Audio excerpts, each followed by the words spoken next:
Right, మరో break news చూస్తున్నాం. కోల్కతాలో తీవ్ర ఉద్రిక్తత చోటు చేసుకుంది. బాధితురాలికి న్యాయం చేయాలని డాక్టర్లు ఆందోళన చేపట్టారు.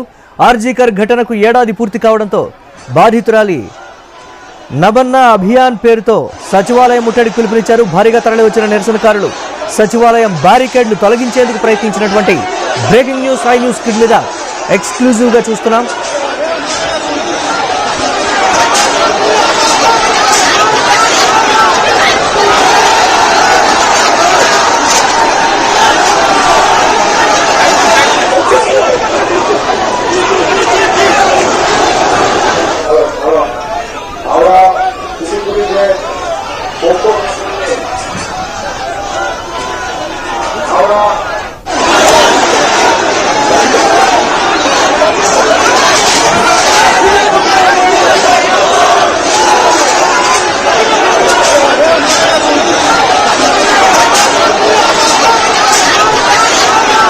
రైట్, పోలీసులు నిరసనకారులకు మధ్య తోపులాట జరిగింది. నిరసనకారులను చెదరగొట్టేందుకు పోలీసులు లాఠీచార్జ్ చేశారు.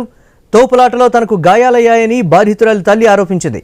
తన కూతురికి న్యాయం చేయాలని డిమాండ్ చేసింది. ఈ నేపథ్యంలో ఆర్జీకర్ హాస్పిటల్ వద్ద నిరసనకారులు ఆందోళన చేస్తున్నటువంటి బ్రేకింగ్ న్యూస్ చూస్తున్నాం. ఏడాది పూర్తయింది ఆ ఘటనకు సంబంధించి. ఇప్పటివరకు కూడా బాధితురాలికి న్యాయం జరగలేదు అని అంటూ నిరసనకారులు కూడా ఆందోళన చేస్తున్నటువంటి పరిస్థితి ఉంది. ఆర్జీకర్ ఆసుపత్రి వద్ద పరిస్థితి అయితే ఉద్రిక్తంగా మారినటువంటి బ్రేకింగ్ న్యూస్ చూస్తున్నాం. తమకు న్యాయం చేయాలి అని బాధితురాలి కుటుంబం వేడుకుంటున్నటువంటి పరిస్థితి అయితే ఉంది. ప్రభుత్వం స్పందించడం లేదు దీనికి సంబంధించి. అప్పుడు హడావిడి చేసిన తప్ప ఇప్పటి వరకు కూడా దానికి సంబంధించి ఎటువంటి వివరాలు కూడా వెల్లడించడం లేదు అని కుటుంబం అయితే వాపోతున్నటువంటి బ్రేకింగ్ న్యూస్ చూస్తున్నాం.